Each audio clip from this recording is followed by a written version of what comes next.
Lots of students are probably checking the mail a lot these days as most colleges are in the process of sending decision letters. The deadline to accept admission offers at most schools is May 1st. Here to help us navigate the process is Eva Blanco Macias. She is the Vice President of Enrollment at Santa Clara University. Thanks so much for joining us. Thanks for having me. Well, first, what advice do you have for parents during the college admissions process? Well, this is a really exciting time, and I'm sure parents have been a process along the way with as they join the excitement of their students, their children, taking a look at different colleges. Once students are admitted, this is really a time to get know the colleges a little bit better. Circle back if you've already visited. During the pandemic, there was very little opportunity to do so. So if you're able to visit the campuses, ultimately, we want our students to be at the places that feel like home, that feel good. So to the extent that students can visit in person, if they cannot, there's so many ways that they can get to know the campus virtually as well. During the last couple of years, colleges have made available a number of ways that students can connect with students, faculty, and really get to see the campus. And keeping on that student theme, what advice do you have for them if they're graduating this June? Well, certainly look ahead, be excited. There is so much to look forward to as students have applied to a number of different colleges, and as they are then decided on where they are going, is to look at this next phase as an opportunity for them to continue to grow, to really to explore their interests, whether that be academic, personally. During the summer, it's a good time to, again, start getting to know the college campus that they've selected.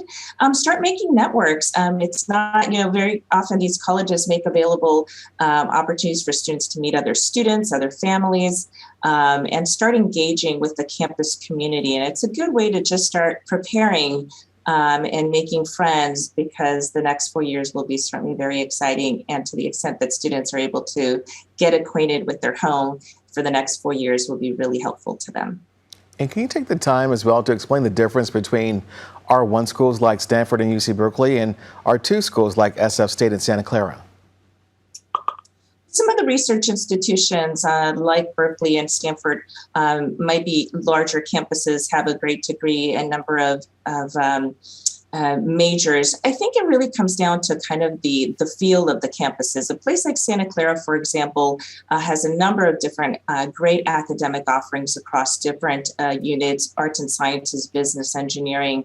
Our classroom sizes are smaller, and so that might be the difference for some students. It's really important that students get to know how many classes, how many students might be in their classroom, and what environment is best for them. I think most importantly, some students go very decidedly and want to make sure that the academic offerings that they are looking for are going to be available. So it's just important that on the front end, students get to know what's available and that they make selections based on what they feel they'll be most comfortable in and what environment they'll be most successful in. And sometimes the smaller classrooms might be more ideal for some students, while larger lecture size classes might be preferred by others. And of course, money a factor as well. What do students and parents need to know about financial aid packages?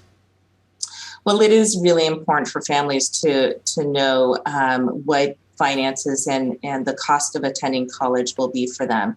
Not every college necessarily has the same award the same financial aid to students. So it's just really important that students know what they are receiving, the implications for that over the course of the 4 years or their trajectory in the university. But if there's any questions about that, it's important that, again, they really know that, what it means for them and their family. And so that's where colleges are available to also answer those questions. Santa Clara does make available through our financial aid office the opportunity to sit with students one-on-one to really understand the implications of financial aid and what students need to do in order to qualify and or any forms that then are required year after year, or whether that the scholarships that are receiving apply only for 1 year or the 4 years. So it's really important that families know what that financial aid award means for them and the effect it'll have on them. But colleges are available to help them understand that, as well as college counselors at the respective high schools. And what other documents, along with financial aid, do students need to be on the lookout for? Sure. Well, every college will have their enrollment process, if you will, on what is required, whether it be insurance forms.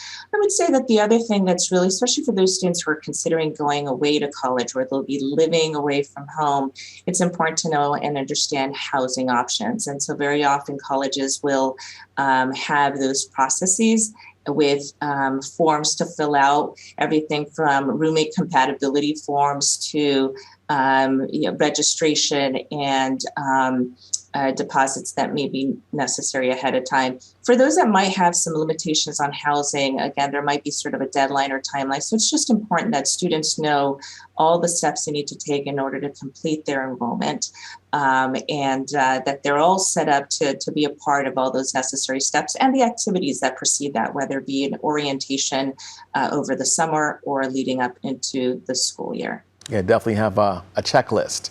That will help out a Yes. lot. Any other advice you have for students to help get their freshman year off to a solid start? Again, this is an opportunity for them to really explore and adventure, make some connections with the communities that they'll be a part of over the summer with faculty and staff, but really be ready to try new things. I know that, again, over the last couple of years, we've been limited to the extent of in-person possibilities for some pieces. So again, this is a time to stretch and to connect with, because college in the end is about learning. It's about meeting new people and learning that way as well. So get excited, try new things. And I would say at the same time to be ready to, as challenges might, occur, whether it be getting a little homesick, running into some academic challenges, know the resources that are available on your campus, because every one of our campuses want our students to be successful and the resources are there. And we want students to know about them. So the summer is a good chance to get to know, again, all facets and all aspects of the university. So when they get here, they're successful and they have the lay of the land, if you will. But it's just a really great time for them to get excited and go forth and have a great time, both personally and academically, in their college careers and in their college classes. And finally, let's talk about high school juniors. What should they be thinking about right now as they prepare to head to college pretty soon?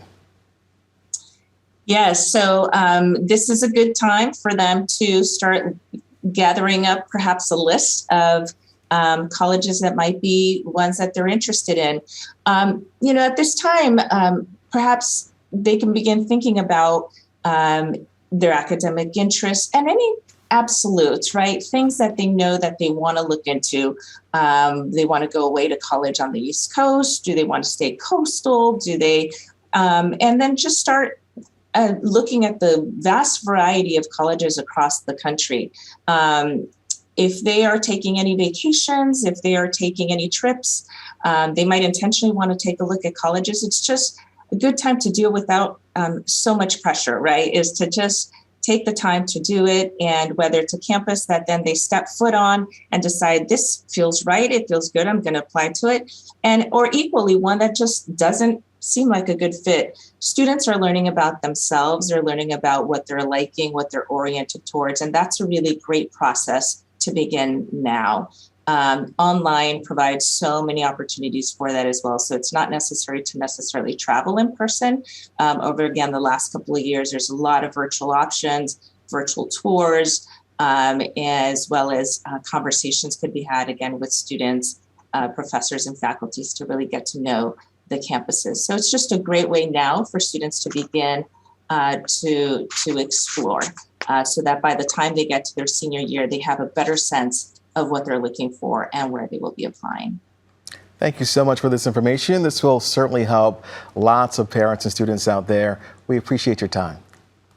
Thank you. Thank you for having me, and good luck to all.